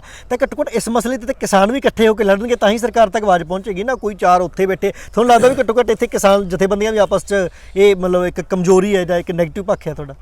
ਸਾਡੀ ਪੂਰੀ ਕਿਸਾਨੀ ਜਿਹੜੀ ਜਾਤੀ ਆ ਉਹਦੇ ਵਿੱਚ ਇਹ ਵੱਡੀ ਕਮਜ਼ੋਰੀ ਆ, ਏਕੇ ਦੀ ਘਾਟ। ਨਹੀਂ ਤਾਂ ਅਸੀਂ ਦੇਸ਼ ਦਾ ਜਿਹੜਾ ਹੈਗਾ, ਜਿਹੜੀ ਦੇਸ਼ ਦੀ ਜਨਤਾ, ਉਹਦਾ ਅਸੀਂ 50% ਆ। ਜਿਹੜੇ 50% ਲੋਕ ਆ, ਜੇ ਆਪਦੀ ਐਜੂਟੇਸ਼ਨ ਲੜਨ ਤਾਂ ਸਰਕਾਰਾਂ ਹਿਲਾ ਦਿੰਦੇ ਆ, ਤਖਤ ਪਲਟ ਦਿੰਦੇ ਆ। ਤਾਂ ਜੇ ਅਸੀਂ ਇਕੱਠੇ ਹੋ ਕੇ ਐਜੂਟੇਸ਼ਨ ਲੜੀਏ ਤਾਂ ਸਰਕਾਰ ਦਬੂਗੀ ਔਰ ਕਿਸਾਨਾਂ ਦੀ ਗੱਲ ਸੁਣੂਗੀ। ਸਾਨੂੰ ਜਿਹੜਾ ਹੈਗਾ ਮੇਰੀ ਤਾਂ ਵਿਸ਼ੇਸ਼ ਤੌਰ ਤੇ ਬੇਨਤੀ ਹੈ ਸਾਰੀਆਂ ਜਿੰਨੀਆਂ ਵੀ ਕਿਸਾਨ ਜਥੇਬੰਦੀਆਂ ਤੇ ਸਮੁੱਚੀ ਕਿਸਾਨੀ ਨੂੰ ਵੀ ਇਕੱਠੇ ਹੋ ਕੇ ਲੜੀਏ, ਸਰਕਾਰ ਤੇ ਦਬਾਅ ਪਾਈਏ, ਜਿਹੜਾ ਸਾਡਾ ਹੋਇਆ ਨੁਕਸਾਨ ਅਸੀਂ ਸਰਕਾਰ ਤੋਂ ਆਉਣ ਵਾਲੇ ਦਿਨਾਂ 'ਚ ਲਈਏ। ਜੀ ਬਿਲਕੁਲ। ਇੱਕ ਮੇਰੇ ਮਨ 'ਚ ਇੱਥੋਂ ਆ ਗਿਆ ਸਵਾਲ, ਜਿਸ ਤਰ੍ਹਾਂ ਹਾਲਾਂਕਿ ਤੁਸੀਂ ਗੱਲ ਕੀਤੀ ਵੀ ਹਰਿਆਣੇ 'ਚ ਕੋਈ ਬੀਮਾ ਪਾਲਿਸੀ ਜਾਂ ਇਸ ਤਰ੍ਹਾਂ ਦੀਆਂ ਪਾਲਿਸੀਆਂ ਹੁੰਦੀਆਂ ਨੇ, ਕੀ ਕੁਝ ਪੋਸੀਬਲ ਹੈ ਮਤਲਬ ਪੰਜਾਬ ਸਰਕਾਰ ਆਪਣੇ ਪੱਧਰ ਤੇ, ਕਿਉਂਕਿ ਪੰਜਾਬ ਦੇ ਵਿੱਚ ਬਹੁਤ ਸਾਰੇ ਇਸ ਤਰ੍ਹਾਂ ਦੇ ਪ੍ਰਾਈਵੇਟ ਵੀ ਕੁਝ ਜਿਹੜੀ ਫਰਮਾਂ ਹੈਗੀਆਂ, ਪ੍ਰਾਈਵੇਟ ਕੋਈ ਘਰਾਣੇ ਹੈਗੇ ਨੇ ਜਿਹੜੇ ਆਪਣੇ ਪੱਧਰ ਤੇ ਜਿੱਦਾਂ ਕੋਈ ਲੋਨ ਤੇ ਸਕੂਟਰੀਆਂ ਦੇ ਰਿਹਾ, ਕੋਈ ਘਰ ਬਣਾ ਕੇ ਦੇ ਰਿਹਾ, ਕੋਈ ਗੋਲਡ ਤੇ ਦੇ ਰਿਹਾ, ਕੁਝ ਇਸ ਤਰ੍ਹਾਂ ABC ਬਹੁਤ ਸਾਰਾ, ਕੋਈ ਹੈਲਥ ਪਾਲਿਸੀ ਦੇ ਰਿਹਾ, ਕੋਈ ਲਾਈਫ ਬੀਮਾ ਦੇ ਰਿਹਾ, ਮਤਲਬ ਇਸ ਤਰ੍ਹਾਂ ਦਾ ਕੁਝ ਹੈ ਪੋਸੀਬਲ ਵੀ ਪੰਜਾਬ ਦੀ ਸਰਕਾਰ ਜਾਂ ਕੋਈ ਵਿਦੇਸ਼ਾਂ ਤੇ ਬੈਠਾ ਸਿੱਖ ਭਾਈਚਾਰਾ ਜਾਂ ਪੰਜਾਬੀ ਭਾਈਚਾਰਾ ਕੁਝ ਇਸ ਤਰ੍ਹਾਂ ਦਾ ਢਾਂਚਾ ਖੜਾ ਕਰ ਲਵੇ ਵੀ ਹਰ ਇੱਕ ਕਿਸਾਨ ਨੂੰ ਪ੍ਰਤੀ ਏਕੜ ਕੋਈ ਉਹਦੀ ਪਾਲਿਸੀ ਦਿੱਤੀ ਜਾਵੇ, ਜੇ ਤੇ ਸੁੱਖੀ ਸੰਦੀ ਰਵੇ ਉਹਦੇ ਪੈਸੇ ਚੱਲ ਗਏ ਪਾਲਿਸੀ ਕੋਲੇ, ਜੇ ਕਿਤੇ ਅਭੀ ਨਵੀ ਹੋ ਜਾਏ ਤੇ ਉਹਨੂੰ ਪਤਾ ਹੋਵੇ ਵੀ ਜੇ ਜਿਸ ਤਰ੍ਹਾਂ ਆਮ ਦੁਕਾਨਦਾਰ ਜਾਂ ਤਕਰੀਬਨ ਹਰ ਇੱਕ ਬੰਦੇ ਦੀ ਆਪਾਂ ਵਹੀਕਲਾਂ ਦੀ ਕਰਾਉਣੇ, ਕੁਝ ਇਸ ਤਰ੍ਹਾਂ ਦਾ ਆਉਣ ਵਾਲੇ ਸਮੇਂ 'ਚ ਕੋਈ ਵਿਉਂਤ ਬਣ ਸਕਦੀ ਜਾਂ ਕੋਈ ਹੈ ਕਿ ਚੱਲ ਰਹੀ ਕੁਝ ਇਸ ਤਰ੍ਹਾਂ ਦੀ ਕੋਈ ਗੱਲਬਾਤ? ਨਹੀਂ, ਇਹ ਇਉਂ ਨਹੀਂ ਬਣ ਸਕਦੀ, ਕਿਉਂਕਿ ਕਿਸਾਨ ਪਹਿਲਾਂ ਹੀ ਕਰਜ਼ਾਈ ਆ। ਕਿਸਾਨ ਤੋਂ ਤਾਂ ਵਿਚਾਰੇ ਤੋਂ ਰੇਹ ਸਪਰੇ ਦਾ ਬਿੱਲ ਨਹੀਂ ਅਦਾ ਕੀਤਾ ਜਾਂਦਾ, ਘਰ ਦਾ ਬਿਜਲੀ ਦਾ ਬਿੱਲ ਨਹੀਂ ਅਦਾ ਕੀਤਾ ਜਾਂਦਾ ਸੀ। ਕਿਸਾਨ ਤੋਂ ਮੋਟਰਸਾਈਕਲ ਸਕੂਟਰ ਦਾ ਤੇਲ ਨਹੀਂ ਪੂਰਾ ਆ ਰਿਹਾ, ਖੇਤਾਂ 'ਚ ਜਾਣਾ, ਸੁਬਾਹ ਸ਼ਾਮ ਜਾਣਾ, ਤਾਂ ਉਹ ਨਹੀਂ ਬਿੱਲ ਪੂਰੇ ਆ ਰਹੇ। ਤੇ ਕਿਸਾਨ ਜਿਹੜਾ ਇਹ ਪਾਲਿਸੀ ਨੂੰ ਭਰ ਨਹੀਂ ਸਕਦਾ।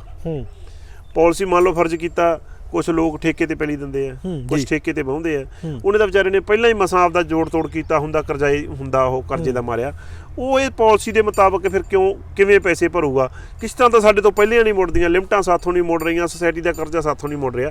ਜਿਹੜੀ ਇਹ ਪਾਲਿਸੀ ਹੈ ਇਹਦੇ 'ਚ ਕਿਸਾਨ ਨਹੀਂ ਪੈਸੇ ਭਰ ਸਕਦਾ, ਜੇ ਭਰੇ ਤਾਂ ਸਰਕਾਰ ਭਰੇ, ਅੱਛਾ ਫਿਰ ਹੱਲ ਹੋਊਗਾ, ਨਹੀਂ ਤਾਂ ਕੋਈ ਹੱਲ ਨਹੀਂ। ਜੀ ਸਰਕਾਰ ਨੂੰ ਸਾਡੀ ਇਹੀ ਬੇਨਤੀ ਹੈ ਵੀ ਜਿੰਨਾ ਵੀ ਕਿਸਾਨ ਦਾ ਨੁਕਸਾਨ ਹੋਇਆ, ਜਿਹੜੀਆਂ ਡਿੱਗੀਆਂ ਇਸ ਤਰ੍ਹਾਂ ਦੀਆਂ ਕਣਕਾਂ ਜਿਹੜੀਆਂ ਆਪਾਂ ਇੱਥੇ ਵੇਖੀ, ਜਿਹੜੇ ਵਾਹਣ ਦੇ ਵਿੱਚ ਆਪਾਂ ਖੜ ਕੇ ਗੱਲਬਾਤ ਕਰ ਰਹੇ ਹਾਂ, ਇਹ ਕਣਕ ਆ ਜਿਹੜੀ ਇਹਦਾ 50% ਤੋਂ ਉੱਪਰ ਨੁਕਸਾਨ ਆ। ਜਿਹੜੀਆਂ ਕਣਕਾਂ 'ਚ ਅੱਜ ਪਾਣੀ ਖੜਾ ਹੈ ਜਾਂ ਜਿਹੜੀਆਂ ਗੜੇਮਾਰੀ ਨਾਲ ਝੜ ਗਈਆਂ ਉਹਨਾਂ ਦਾ 100 ਦਾ 100% ਨੁਕਸਾਨ ਆ। ਤਾਂ ਜਿਹਦਾ 50% ਨੁਕਸਾਨ ਆ ਉਹਨੂੰ 50% ਦਿਓ, ਜਿਹਦਾ 75% ਨੁਕਸਾਨ ਆ ਉਹਨੂੰ 75% ਦਿਓ, ਜਿਹਦਾ 100% ਨੁਕਸਾਨ ਆ ਉਹਦਾ 100% ਦਿਓ। ਹਾਲਾਤ ਆ ਜਿਹੜੇ ਕਿਸਾਨ ਵਾਸਤੇ ਬਹੁਤੇ ਚੰਗੇ ਨਹੀਂ। ਕਿਸਾਨ ਪਹਿਲਾਂ ਹੀ ਪੈਦਾ ਨੋ ਪ੍ਰੋਫਿਟ ਨੋ ਲਾਸ ਦੇ ਕਰਕੇ ਦੇ ਰਿਹਾ ਸਰਕਾਰ ਨੂੰ। ਜੇ ਦੇਸ਼ ਨੇ ਦਾਤਾ ਖਵਾਉਣਾ ਹੈ, ਜੇ ਆਪ ਤੇ ਨਿਰਭਰ ਰਹਿਣਾ ਦੇਸ਼ ਨੇ, ਜੇ ਨਿਰਭਰ ਰਹਿਣਾ ਅੰਨ ਵਾਸਤੇ ਤਾਂ ਫਿਰ ਕਿਸਾਨ ਦੀ ਬਾਂਹ ਫੜਨੀ ਪਊਗੀ। ਜੇ ਆਉਣ ਵਾਲੇ ਦਿਨਾਂ 'ਚ ਸਰਕਾਰ ਕਹਿੰਦੀ ਵੀ ਅਸੀਂ ਵੀ ਦੂਜੇ ਦੇਸ਼ਾਂ ਤੋਂ ਮੰਗ ਕੇ ਲਿਆ ਕੇ ਖਾਇਆ ਕਰਨਾ, ਫਿਰ ਬੇਸ਼ੱਕ ਸਰਕਾਰ ਦੀ ਕਿਸਾਨ ਦੀ ਸਾਰ ਨਾ ਲੈਣ। ਨਹੀਂ ਤਾਂ ਕਿਸਾਨੀ ਸਿਰ ਜਿਹੜਾ ਚੜ੍ਹਿਆ ਕਰਜ਼ਾ ਅੱਜੇ ਸਰਕਾਰ ਐਲਾਨ ਕਰੇ ਵੀ ਪਹਿਲਾ ਕਰਜ਼ਾ ਅਸੀਂ ਖਤਮ ਕਰਦੇ ਹਾਂ, ਕਿਸਾਨ ਦੀ ਅਸੀਂ ਬਾਂਹ ਫੜਦੇ ਹਾਂ। ਜੇ ਸਰਕਾਰ ਕੋਲੇ ਅੱਜ ਅੱਗੇ ਦੇਣ ਨੂੰ ਕੁਛ ਹੈ ਨਹੀਂ ਤੇ ਸਾਡੇ ਪਿੱਛੇ ਕਰਜ਼ੇ ਅਸੀਂ ਸਰਕਾਰ ਨੂੰ ਦੇਣੇ, ਉਹਨਾਂ ਤੇ ਲੀਕ ਫੇਰੀ ਜਾਵੇ। ਕੋਆਪਰੇਟ ਦਾ ਪੰਜਾਬ ਸਰਕਾਰ ਆ, ਕੋਆਪਰੇਟ ਦਾ ਬੈਂਕ ਕਰਜ਼ਾ ਖਤਮ ਕਰੇ, ਲੈਂਡ ਮਾਰਗੇਜ ਦਾ ਉਹਦਾ ਫਰਕ ਕਰੇ। ਪਰ ਇਹਦੇ 'ਚ ਕੀ ਹੈ, ਸਭ ਤੋਂ ਵੱਧ ਜਿਹੜਾ ਅੱਜ ਨੁਕਸਾਨ ਹੋ ਰਿਹਾ, ਬਾਕੀ ਦੇਸ਼ ਦੇ ਬੈਂਕ ਤਾਂ ਸਾਨੂੰ ਪੈਸਾ ਛੱਡ ਰਹੇ ਆ, ਪ੍ਰਾਈਵੇਟ ਵੀ ਛੱਡ ਰਹੇ ਆ। ਸਾਡੀ ਸਰਕਾਰ ਦਾ ਜਿਹੜਾ ਬੈਂਕ ਆ ਉਹ ਇੱਕ ਪੈਸਾ ਵੀ ਨਹੀਂ ਛੱਡਦਾ ਕਿਸਾਨ ਨੂੰ, ਨਾ ਕੋਆਪਰੇਟ ਨਾ ਲੈਂਡ ਮਾਰਗੇਜ। ਤੇ ਤੁਸੀਂ ਕਿਵੇਂ ਸੋਚਦੇ ਹੋ ਵੀ ਸਰਕਾਰ ਕਿਸਾਨਾਂ ਦੇ ਹੱਕ 'ਚ ਆ? ਸਰਕਾਰ ਤਾਂ ਕਹਿੰਦੀ ਹੈ ਵੀ ਕਿਵੇਂ ਨਾ ਕਿਵੇਂ ਜਿਹੜਾ ਕਿਸਾਨ ਤੋਂ ਜ਼ਮੀਨ ਹੈ ਛੇਤੀ ਨਿਕਲੇ ਤੇ ਕੋਆਪਰੇਟ ਨੂੰ ਦਿੱਤੀ ਜਾਵੇ। ਹਾਲਾਤ ਤਾਂ ਇਹ ਬਣੇ ਹੋਏ ਜੀ। ਤਾਂ ਇਸ ਵਾਰ ਦੀ ਜਿਹੜੀ ਗੜੇਮਾਰੀ ਹੈ ਜਾਂ ਜਿਹੜਾ ਇਹ ਬੇਮੌਸਮਾ ਮੀਂਹ ਹੈ, ਕਰੁੱਤਾ ਮੀਂਹ ਹੈ, ਇਹ ਪੰਜਾਬ ਦੇ ਕਿਹੜੇ ਇਲਾਕੇ ਤੇ ਸਭ ਤੋਂ ਵੱਧ ਕਹਿਰਵਾਨ ਹੋਇਆ ਜੇ ਅਸੀਂ ਥੋੜਾ ਦੇਖ ਲਈਏ ਤਾਂ? ਹਰ ਜ਼ਿਲ੍ਹੇ ਦੇ ਵਿੱਚ ਹੋਇਆ ਪੰਜਾਬ ਦੇ ਵਿੱਚ। ਇੱਕੇ ਜ਼ਿਲ੍ਹੇ 'ਚ ਕਿਤੇ ਘੱਟ ਹੋਇਆ, ਕਿਤੇ ਵੱਧ ਹੋਇਆ। ਜਿਵੇਂ ਸਾਡੇ ਉਧਰੋਂ ਫਰੀਦਕੋਟ 'ਚੋਂ ਐਂਟਰ ਕੀਤਾ ਜੈਤ ਵਾਲੇ ਏਰੀਏ ਤੋਂ, ਸਿੱਧਾ ਮਲੋਟ ਨੂੰ ਲੰਘਿਆ, ਉਹ ਏਰੀਏ 'ਚ ਤਾਂ ਜਿਹੜੀ ਕਣਕ ਆ 100 ਦਾ 100% ਖਤਮ ਹੋ ਗਈ। ਕੁਛ ਏਰੀਆ ਜਿੱਥੇ ਮੀਂਹ ਜ਼ਿਆਦਾ ਪਿਆ ਉੱਥੇ ਪਾਣੀ ਖੜਾ, ਉਹ ਵੀ ਖਤਮ ਆ। ਕੁਛ ਏਰੀਆ ਜਿੱਥੇ ਜਿਵੇਂ ਸਾਡੇ ਮੁਕਤਸਰ ਦੇ ਨਾਲ ਕੁਛ ਪਿੰਡ ਆ, ਸਾਡੇ ਮੁਕਤਸਰ ਦੇ ਨਾਲ ਇੱਕ ਬਿਲਟ ਹੈ, ਉਹਦੇ 'ਚ ਕੱਲੀ ਕਣਕ ਡਿੱਗੀ ਹੈ। ਤੇ ਉਦੋਂ ਅੱਗੇ ਜਾ ਕੇ ਫਿਰ ਸਾਡੇ ਪਰਸੋਂ ਫਿਰ ਗੜਾ ਮਾਰੀ ਹੋਈ ਹੈ, ਉਹਦੇ ਜਾ ਕੇ ਫਿਰ ਕਣਕਾਂ ਤਬਾਹ ਹੋਈਆਂ। ਜਾਨੀ ਕੁੱਲ ਮਿਲਾ ਕੇ ਵੱਖ-ਵੱਖ ਥਾਵਾਂ ਤੇ ਹੋਇਆ। ਇਹ ਨਹੀਂ ਮੰਨਿਆ, ਇਹ ਤਾਂ ਕਿੱਲੇ ਨੂੰ ਕਾਈ ਮੰਨ ਕੇ ਹੀ ਜਿਹੜੀ ਗਦੌਰੀ ਹੋਣੀ ਚਾਹੀਦੀ ਹੈ ਵੀ ਕਿੱਥੇ ਕਿਹੜੇ ਪਿੰਡ 'ਚ। ਹੁਣ ਇੱਕ ਪਿੰਡ ਦਾ ਇੱਕ ਪਾਸਾ ਡਿੱਗਿਆ ਤੇ ਇੱਕ ਪਾਸਾ ਬਿਲਕੁਲ ਗੜੇਮਾਰੀ ਨਾਲ ਤਬਾਹ ਹੋਇਆ। ਇਹ ਤਾਂ ਨਹੀਂ ਨਾ ਗਿਣਿਆ ਜਾ ਸਕਦਾ ਵੀ ਇੱਥੇ ਡਿੱਗ ਪਈ ਹੈ ਕਣਕ ਤੇ ਦੂਜਿਆਂ ਦੀ ਗੜੇਮਾਰੀ ਹੋਈ ਨਹੀਂ। ਪਰ ਏਕੜ ਮੰਨ ਕੇ ਸਰਕਾਰ ਆ ਜਿਹੜੀ ਗਦੌਰੀ ਕਰਾਵੇ, ਉਦੋਂ ਉਹਦੇ ਕੋਈ ਹੱਲ ਨਹੀਂ ਜੀ। ਇੱਕ ਨਾ ਕੱਲ ਹੀ ਮੈਂ ਅਖਬਾਰ ਪੜ੍ਹ ਰਿਹਾ ਸੀਗਾ, ਕੋਈ ਜਿਹੜਾ ਡੱਬ ਵਾਲੀ ਪੰਜਾਬ ਤੇ ਹਰਿਆਣਾ ਦੀ ਹੱਦ ਆ, ਉੱਥੇ ਕਿਸਾਨਾਂ ਨੇ ਪ੍ਰਦਰਸ਼ਨ ਕੀਤਾ ਔਰ ਉਹਨਾਂ ਨੇ ਸਰਕਾਰੀ ਬਾਬੂ ਨੂੰ ਕਿਹਾ ਵੀ ਜਦੋਂ ਅਸੀਂ ਪਰਾਲੀ ਨੂੰ ਅੱਗ ਲਾਉਣੇ ਆ ਤੇ ਨਾਲ ਦੀ ਨਾਲ ਤੁਸੀਂ ਕਹਿੰਦੇ ਵੀ ਸੈਟੇਲਾਈਟ ਤੋਂ ਪਤਾ ਲੱਗ ਗਿਆ ਵੀ ਅੱਗ ਲੱਗ ਗਈ ਹੈ ਤੇ ਆਓ ਭਾਈ ਪਰਚੇ ਦਰਜ ਕਰੋ। ਤੇ ਇਸ ਵਾਰ ਤੁਹਾਡਾ ਸੈਟੇਲਾਈਟ ਕਿੱਥੇ ਰਹਿ ਗਿਆ, ਤੁਹਾਨੂੰ ਪਤਾ ਨਹੀਂ ਲੱਗਿਆ ਵੀ ਗੜੇ ਕਿੱਥੇ ਪਏ? ਇਹ ਵੀ ਗੱਲ ਹੈ। ਵੇਖੋ, ਜੇ ਤਾਂ ਸਰਕਾਰ ਨੇ ਕਿਸਾਨ ਤੇ ਕੁਝ ਥੋਪਣਾ, ਭਲਾ ਬੇਬੁਨਿਆਦ ਥੋਪਣਾ। ਜੇ ਪ੍ਰਦੂਸ਼ਣ ਦੀ ਗੱਲ ਕਰੀਏ ਤਾਂ ਕਿਸਾਨ ਆ ਜਿਹੜਾ 5 ਤੋਂ ਲੈ ਕੇ 6% ਕਰਦਾ। ਜੇ ਬਾਹਲਾ ਹੀ ਜ਼ਿਆਦਾ ਕਰ ਜੇ ਤੇ 8% ਕਰਦਾ, ਜਿੰਨਾ ਪ੍ਰਦੂਸ਼ਣ ਭਾਰਤ ਦੇ ਵਿੱਚ ਹੋ ਰਿਹਾ। ਜਿਹੜਾ ਤਾਂ ਕਿਸਾਨ ਕਰਦਾ 8%, ਉਹਦੇ ਤੇ ਤਾਂ ਪਰਚੇ ਕੱਟੇ ਜਾਂਦੇ ਆ। ਤੇ ਜਿਹੜੇ ਬਾਕੀ 92% ਕਰਦੇ ਉਹਨਾਂ ਤੇ ਕੋਈ ਪਰਚਾ ਨਹੀਂ, ਉਹਨਾਂ ਨੂੰ ਸਬਸਿਡੀਆਂ ਦਿੱਤੀਆਂ ਜਾਂਦੀਆਂ, ਉਹਨਾਂ ਦੇ ਕਰਜ਼ੇ ਖਤਮ ਹੁੰਦੇ ਆ ਤੇ ਸਾਡੇ ਜ਼ਮੀਨ ਦੀ ਰੈਡ ਐਂਟਰੀ ਕੀਤੀ ਜਾਂਦੀ ਹੈ। ਤੋਂ ਖਦਸ਼ਾ ਸਾਨੂੰ ਵੀ ਕਿਤੇ ਨਾ ਕਿਤੇ ਸਰਕਾਰ ਆ ਜਿਹੜਾ ਪ੍ਰਦੂਸ਼ਣ ਵਾਲਾ ਮਸਲਾ, ਉਹਦੇ ਤੇ ਵੀ ਕਿਸਾਨ ਨੂੰ ਖੇਤ ਚੋਂ ਬਾਹਰ ਕੱਢਣ ਤੇ ਲੱਗੀ ਹੋਈ ਹੈ। ਸਾਡੀਆਂ ਜਥੇਬੰਦੀਆਂ ਇਹਦੇ ਤੇ ਕਾਫੀ ਖਪਾ ਨੇ ਵੀ ਜੇ ਪ੍ਰਦੂਸ਼ਣ ਲੋਕ ਕਰਦੇ ਆ ਤਾਂ ਉਹਨਾਂ ਦੇ ਪਰਚੇ ਕਿਉਂ ਨਹੀਂ, ਸਾਡੇ ਤੇ ਕਿਉਂ? ਸਰਕਾਰ ਇਹਦੇ 'ਚ ਵੀ ਘਿਰਦੀ ਹੈ ਵੀ ਕਿਤੇ ਨਾ ਕਿਤੇ ਸਰਕਾਰ ਦੀ ਜਿਹੜੀ ਹੈ ਪੰਜਾਬ ਦੇ ਕਿਸਾਨ ਤੇ ਜਾਂ ਦੇਸ਼ ਦੀ ਕਿਸਾਨੀ ਹੈ ਜਿਹੜੀ ਉਹ ਤੇ ਮੈਲੀ ਅੱਖ ਹੈ ਜੀ। ਇੱਕ ਫਸਲੀ ਚੱਕਰ ਦੀ ਜਿਹੜੀ ਗੱਲਬਾਤ ਹੈਗੀ ਆ, ਆਈ ਸੀ ਸਾਹਮਣੇ ਪਿਛਲੀ ਵਾਰ ਭਗਵੰਤ ਮਾਨ ਸੀਐਮ ਪੰਜਾਬ ਨੇ ਬੜਾ ਜ਼ੋਰ ਦੇ ਕੇ ਕਿਹਾ ਵੀ 1500 ਰੁਪਏ ਪ੍ਰਤੀ ਏਕੜ ਅੱਜ ਵੀ ਅਸੀਂ ਦਿਆਂਗੇ, ਤੁਸੀਂ ਫਸਲੀ ਚੱਕਰ ਲੈ ਕੇ ਆਓ। ਪਰ ਜਿਨ੍ਹਾਂ ਨੇ ਨਰਮਾ ਲਾਇਆ ਸੀ, ਨਰਮਾ ਤਬਾਹ ਹੋ ਗਿਆ। ਹੁਣ ਕੀ ਉਹ ਇਸ ਵਾਰ ਨਰਮੇ ਵੱਲ ਨੂੰ ਮੂੰਹ ਕਰਨਗੇ? ਉਹਦੇ 'ਚ ਕੀ ਹੋਇਆ, ਅੱਜ ਵੀ ਇਹਨਾਂ ਦਾ ਇੱਕ ਖੇਤੀਬਾੜੀ ਵਾਲਿਆਂ ਨੇ ਇੱਕ ਕਿਸਾਨ ਮਿੱਤਰ ਰੱਖੇ, ਉਹਨਾਂ ਨਾਲ ਮੀਟਿੰਗ ਸੀ ਤੇ ਔਰ ਉਹਦੇ ਵਿੱਚ ਸਾਡਾ ਧਾਲੀਵਾਲ ਸਾਹਿਬ ਨੇ ਵੀ ਲਾਈਵ ਹੋ ਕੇ ਕਿਸਾਨਾਂ ਨੂੰ ਸੰਬੋਧਨ ਕੀਤਾ ਹੈ ਤੇ ਅੱਡ-ਅੱਡ ਜ਼ਿਲ੍ਹਿਆਂ ਤੋਂ ਕਿਸਾਨ ਵੀ ਜੁੜੇ ਸੀ ਉਹਨਾਂ ਨਾਲ। ਪਰ ਜਿੱਥੇ ਵਿਭਿੰਨਤਾ ਦੀ ਗੱਲ ਕਰਦੇ ਆ, ਜਿਹੜੇ ਲੋਕਾਂ ਨੇ ਵਿਭਿੰਨਤਾ ਕੀਤੀ ਹੈ ਇਦੋਂ ਪਿੱਛੇ ਸੌਣੀ 'ਚ ਕੀਤੀ ਹੈ ਜਾਂ ਹਾੜੀ ਦੀ ਫਸਲ ਅੱਗੇ ਆਈ ਹੈ, ਇਹਦੇ 'ਚ ਸਬਜ਼ੀ ਲਾਈ ਹੈ। ਹੁਣ ਵਿਭਿੰਨਤਾ ਸਬਜ਼ੀ ਵਾਲੇ ਤਬਾਹ ਹੋ ਗਏ।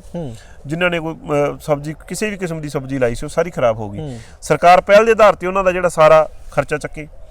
ਜਿਹੜੇ ਪਿੱਛੇ ਨਰਮੇ ਖਰਾਬ ਹੋਏ ਆ ਉਹਨਾਂ ਦਾ ਮੁਆਵਜ਼ਾ ਹੁਣ ਤੱਕ ਦਿੱਤਾ ਹੁੰਦਾ, ਫਿਰ ਤਾਂ ਅੱਗੇ ਕੋਈ ਨਰਮਾ ਬੀਜਦਾ, ਫਿਰ ਤਾਂ ਅੱਗੇ ਕੋਈ ਨਵੀਂ ਸਬਜ਼ੀ ਲਾਊਗਾ, ਵਿਭਿੰਨਤਾ ਲਿਆਊਗਾ, ਨਹੀਂ ਤਾਂ ਨਹੀਂ ਲਿਆਊਗਾ।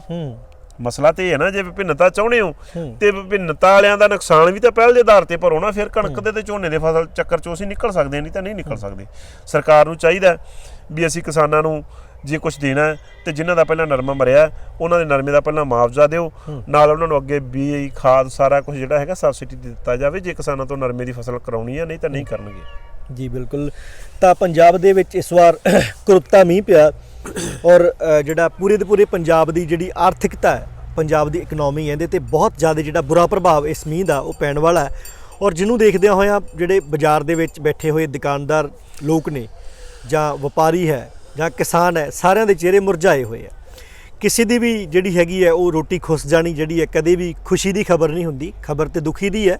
ਪਰ ਕੀ ਪੰਜਾਬ ਦੀ ਸਰਕਾਰ ਜਾਂ ਇਸ ਮੁਲਕ ਦੀ ਭਾਰਤ ਦੀ ਸੈਂਟਰ ਸਰਕਾਰ ਮੋਦੀ ਸਰਕਾਰ ਕਿਸਾਨਾਂ ਦੇ ਇਸ ਦੁੱਖ ਦੀ ਘੜੀ ਦੇ ਵਿੱਚ ਕੋਈ ਜਿਹੜਾ ਹੈਗਾ ਉਹ ਸਹਾਰਾ ਬਣੇਗੀ, ਜਾਂ ਕਿਸਾਨ ਖੁਦ ਹੀ ਜਿਹੜਾ ਇਸ ਨੁਕਸਾਨ ਦੇ ਲਈ ਜਿਹੜਾ ਹੈਗਾ ਕਈ ਸਾਲ ਪਿੱਛੇ ਜਿਹੜਾ ਉਹ ਚਲੇ ਜਾਣਗੇ? ਕਿਉਂਕਿ ਸਪਸ਼ਟ ਹੈ ਇਸ ਵਾਰ ਜਿਹੜੇ ਕਿਸਾਨਾਂ ਨੂੰ ਪ੍ਰਤੀ ਏਕੜ 70,000 80,000 50,000 40,000 ਦੀ ਆਮਦਨ ਜਾਂ ਦੀ ਬਚਤ ਹੋਣੀ ਸੀ, ਉਹ ਇਸ ਵਾਰ ਜਿਹੜੀ ਹੈ ਉਹ ਬਚਤ ਨਹੀਂ ਹੋਏਗੀ, ਬਲਕਿ ਜਿਹੜੀ ਲਾਗਤ ਹੈ ਉਹ ਵੀ ਉਹਨਾਂ ਦੀ ਜੇਬ ਦੇ ਵਿੱਚੋਂ ਜਾਏਗੀ।